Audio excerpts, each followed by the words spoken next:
estudante do primeiro ano do ensino médio. Sou Mônica Couto, professora de Geografia. Como você sabe, estamos dividindo esse espaço no período de isolamento social para mantermos os seus estudos em dia nos temas relacionados à geografia. Nas últimas aulas, a gente vem construindo uma história sobre a matriz energética, sobre as principais fontes de energia que utilizamos no mundo moderno ao longo aí da nossa evolução histórica. E hoje a gente tem como tarefa, juntos aqui, pensar um pouquinho sobre a geopolítica do petróleo. Quando a gente fala de geopolítica, a gente está se referindo a essa organização, a esses acordos que os países estabelecem entre si, geralmente relacionado a alguma característica econômica, religiosa e até mesmo política. Então, nessa aula de hoje, o que aprenderemos juntos?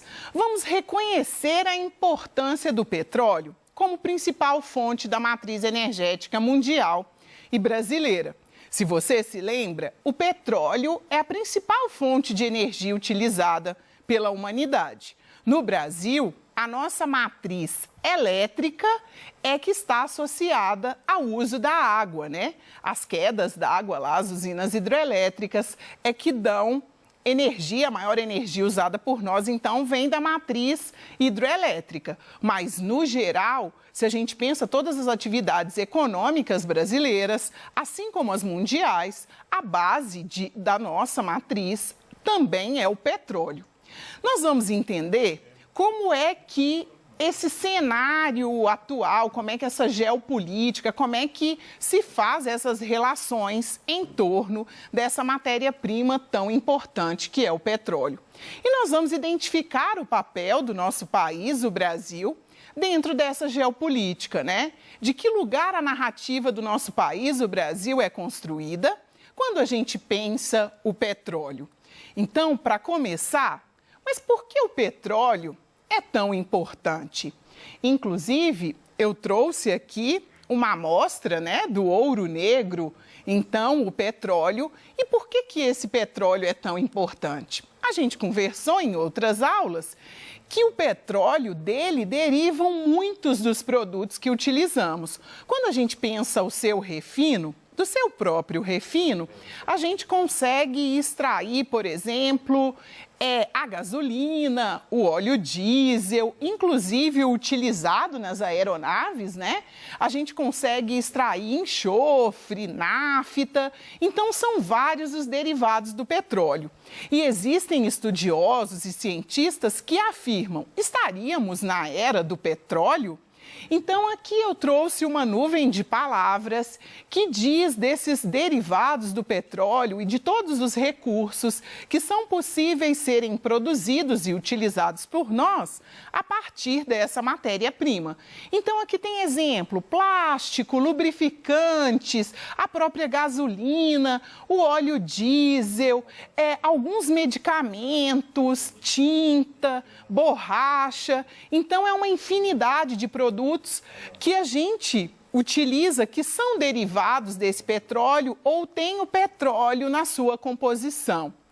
E isso faz com que a gente consiga afirmar que estamos na era do petróleo. Mas o que é, né, que esse recurso tem de características básicas? Se a gente for retomar, a matriz, é a principal fonte energética da matriz mundial. E aí, quando a gente pensa as suas características enquanto combustível fóssil, o petróleo ele é um combustível fóssil encontrado em bacias sedimentares. Isso é importante você saber.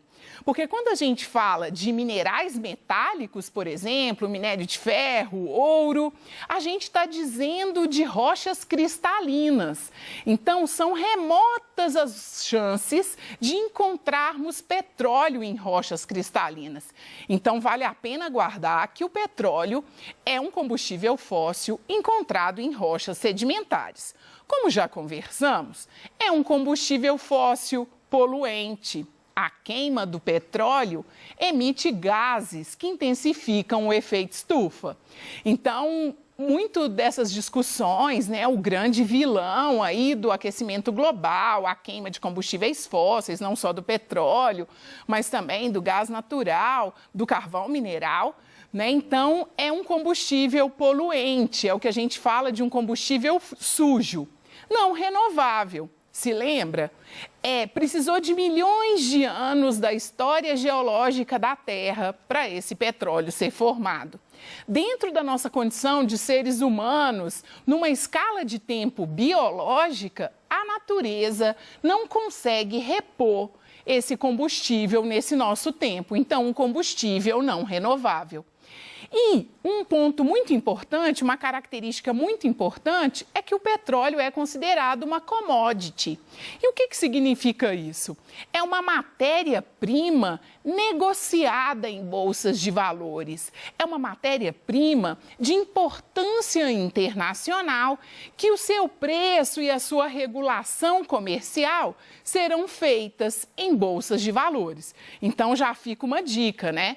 O país que possui petróleo, reservas de petróleo e as explora, é um país que pode ter algum benefício com isso, pensando que essa matéria-prima é considerada uma commodity. E como é formado o petróleo? Você deve estar aí se perguntando, né? Alguns indicativos já foram dados. Eu disse que é um combustível fóssil formado em bacias sedimentares. E uma outra pergunta: todos os países do mundo têm em seu território a presença de jazidas de petróleo? Então vamos responder a essas duas perguntas. O petróleo, então, ele é formado pela decomposição de matéria orgânica. Essa decomposição, ela pode acontecer tanto na crosta, né, no território aí, na crosta mesmo, na parte sólida do continente, quanto na porção oceânica, né, no assoalho oceânico, pode haver também a formação desse petróleo. E como é que essa formação se deu? Há milhões de anos, né, a gente sabe que a Terra possui a sua dinâmica, as questões associadas ao intemperismo, à erosão, fizeram com que sedimentos arenosos fossem depositados sobre esses organismos vivos e essa matéria orgânica. O peso disso, né, mais a pressão, lembrando que a segunda camada interna da Terra é o manto, aquela camada pastosa e quente, essa combinação fez com que essa matéria orgânica se transformasse nesse óleo aí, no caso, no petróleo. E juntamente com o petróleo, a gente sempre encontra água e gás natural. Então, um equívoco é dizer que gás natural é derivado do petróleo. Gás natural não é derivado do petróleo, é um outro tipo de combustível fóssil muito comumente encontrado nas proximidades onde você encontra o próprio petróleo. E onde é que estão essas reservas de petróleo no mundo? Então, por esse mapa aqui, vou dar enfoque a alguns países do mundo, né? Então, as reservas de petróleo têm países da América com significativa produção. E aí, o maior produtor na América, que eu dei enfoque aí, que é o que está mais escuro, a Venezuela. A Rússia, a China, alguns países da África também são produtores de petróleo, Nigéria, Argélia, né, o próprio Egito, mas o nosso foco aqui são nos principais produtores e exportadores de petróleo. E eles se concentram no Oriente Médio. Então, estamos dizendo, por exemplo, da Arábia Saudita, estamos dizendo do Irã, estamos dizendo do Kuwait, que, embora seja um país bem pequenininho, é um país de grande produção desse combustível fóssil, então, o petróleo. Quem são, então, os países diretamente envolvidos nessa geopolítica do petróleo? Quando a gente falou lá no mapa, eu já dei algum indicativo. E a gente tem uma organização das nações produtoras de petróleo, que é o que a gente chama de OPEP. São os países que têm as maiores reservas e são os maiores produtores do mundo. Eles, então, se organizaram e formaram esse grupo. A gente tem nesse grupo 14 países. Mais uma vez, vamos dar enfoque para Venezuela, para o Equador, geralmente não é cobrado na prova, mas o Equador na América também faz parte da OPEP. E vamos dar ênfase para os países do Oriente Médio, que são membros da OPEP. Principalmente, então, Arábia Saudita, Kuwait, né, e o próprio Iraque. Então, os outros países do mundo que também possuem reserva de petróleo, aí você pode estar se perguntando, o Brasil, descobriram o pré-sal, né, nos anos 2000 ali, mais ou menos em 2003. É um país, né, que a gente escuta muito dizer sobre a Petrobras, o próprio Estados Unidos, México, então outros países também configuram nesse cenário, mas não configuram dentro dessa organização de membros da OPEP. E aí, ao longo da nossa aula aqui, a gente vai conversando e alinhando melhor a postura de cada um desses países. Então, quando a gente escuta a crise do petróleo, você precisa pensar que a crise do petróleo ela está sempre associada ao aumento do preço dos barris de petróleo. Então, todas essas guerras aqui, todas essas questões geopolíticas que tem fundo religioso, tem fundo territorial, mas tem também esse interesse econômico pela posição onde ocorreram, a gente vai pensar então como é que essas crises interferiram nesse aumento do preço do barril de petróleo. Os três primeiros eventos históricos aí, a criação do Estado de Israel, a nacionalização do Canal de Suez lá pelo Egito e a Guerra dos 6 Dias, que é uma guerra em resposta à criação do Estado de Israel pela ONU, elas são guerras que, de alguma medida, fizeram o valor do barril de petróleo aumentar ao longo da história. Mas vamos nos ater à guerra que está posicionada aí no centro da nossa imagem, a primeira grande crise do petróleo, a de 1973, né? A crise onde o petróleo cresceu 400%. Se o petróleo custava naquele contexto o barril, por exemplo, a $3, ele passa a 12. E por que que isso acontece, né? É uma guerra chamada de Yom Kippur, né? É a guerra do perdão judaico, né, que a gente chama assim também, a guerra do perdão judaico. Então, a Síria se posiciona contra Israel, Egito e Síria se posicionam contra Israel, e os Estados Unidos, eles acabam patrocinando Israel. Lembra que Egito é um território onde você tem a produção do petróleo, domina o canal de Suez, né? Então, você tem um lugar por onde o petróleo que é produzido no Oriente Médio é exportado e é distribuído.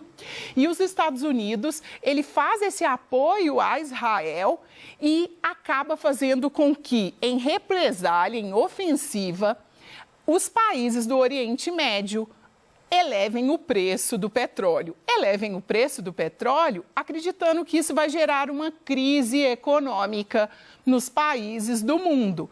Não só nos Estados Unidos, né, que é um dos grandes importadores de petróleo, mas no mundo de uma forma geral.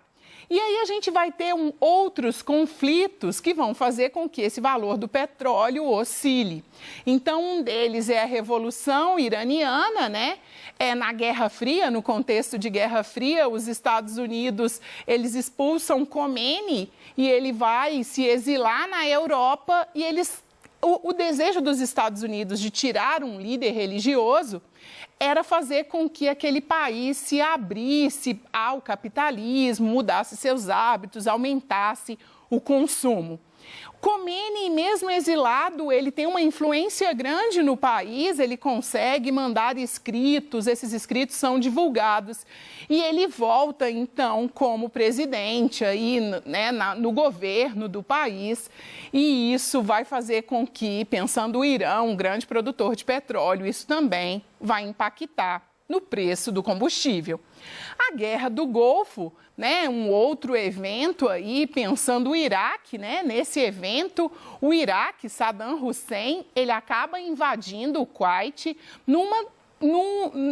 com a alegação de que o Kuwait estava desenvolvendo artilharia pesada, quando, na verdade, o pano de fundo desse conflito era o interesse pelo petróleo, que, embora pequeno, né? Ou seja, o país é um país grande produtor e é um país que também tem saída para o Golfo. E aí, em 2003, a gente tem a guerra do Iraque, né? Quando os Estados Unidos, eles, tentando esse domínio do local onde há maior produção de petróleo, ele consegue, então, derrubar Saddam Hussein. E como é que se comporta, então, a geopolítica do petróleo 2009, 2014, 2017 até os nossos dias? Então, entre 2009 e 2014, os Estados Unidos ele entra numa extrema crise, né, econômica mesmo, e associado a isso, a gente tem muitos problemas relacionados ao petróleo. E aí os Estados Unidos, ele vai dentro desse espaço de tempo aí de aproximadamente 5 anos, ele vai fazer a busca pela extração de petróleo no próprio território norte-americano. Se você se lembrar lá no nosso mapa, Estados Unidos tem reserva, um tipo de petróleo que a gente fala oriundo do xisto betuminoso. E a OPEP, para tentar fazer frente a isso, ela vai realizar uma coisa que a gente chama de dumping, ou seja, ela vai tentar baixar o preço do barril de petróleo para fazer com que os Estados Unidos não se interesse pela exploração desse recurso. Isso não funciona. Os Estados Unidos, ele permanece com essa produção de petróleo, muito porque ele é o principal importador de petróleo no mundo, né? E em 2017, esse petróleo, ele retoma o seu preço de mercado. E em 2020, o que a gente vivencia hoje é uma queda nos preços do petróleo.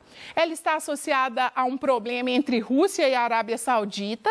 Lembra que a Arábia Saudita é um país que produz, né, petróleo, é o maior produtor, com a Rússia. E aí eles ficam nessa tentativa, a Arábia Saudita tenta um acordo para reduzir a produção, já que a oferta está alta e a venda está baixa, a demanda está baixa, mas não consegue, então ele vai lá e reduz o preço. O coronavírus, a pandemia, é um outro fator que reduz, né, a questão da produção de petróleo, da comercialização de petróleo no mundo. Se a gente observar a gasolina, os combustíveis fósseis aí derivados do petróleo, eles baixaram muito. Qual é o papel do Brasil, então, nessa geopolítica? O Brasil, ele vai ter a descoberta, então, do pré-sal, né? Em 2003, o Brasil descobre novas áreas de exploração do petróleo. É uma possibilidade de nos tornarmos autossuficientes, mas mesmo assim a nossa importação de petróleo ainda é grande, é caro, o nosso petróleo é um petróleo mais bruto e o Brasil figura entre as grandes potências. Nas crises do petróleo, o Brasil investiu em biocombustível, você já deve ter ouvido falar no Proálcool. E a gente tem a Petrobras, essa empresa de capital misto, parte do governo, parte de ações externas. Uma curiosidade rapidinha do pré-sal, né? Então, você tem mais uma camada salina aí sobre essa camada do petróleo, então é mais difícil de perfurar, né? E aí, a Petrobras não significa que ela seja a empresa, então, que domina a exploração do petróleo, porque, se você se lembra, quando a gente fala que uma empresa é SA, ela tem ações do capital privado e do capital nacional. Aqui eu trouxe um item, né, da FUVEST, que fala um pouco do petróleo e ele traz uma informação bem recente, né? E aí, o que ele vai dizer, né? Que em 2015 os Estados Unidos ele vai atrás dessa extração de petróleo. Então, a afirmativa que é correta sobre o contexto que é criado dessa publicação nesse documento que trata do combustível no mundo é que o crescimento da produção de petróleo nos Estados Unidos elevou o país ao maior produtor mundial. E aí você deve estar pensando, isso deve alterar a geopolítica, né, do petróleo. O petróleo, então, é a principal fonte energética do mundo. As crises do petróleo, elas estão associadas, às vezes indiretamente ao próprio recurso, mas por uma disputa de território que tem por trás o interesse, né, na commodity, nessa principal matéria-prima do mundo. E a descoberta do pré-sal no Brasil, embora tenha trazido essa ideia da nossa autossuficiência, ainda falta um caminho para a gente percorrer. Então, eu agradeço a sua atenção. Até a próxima aula!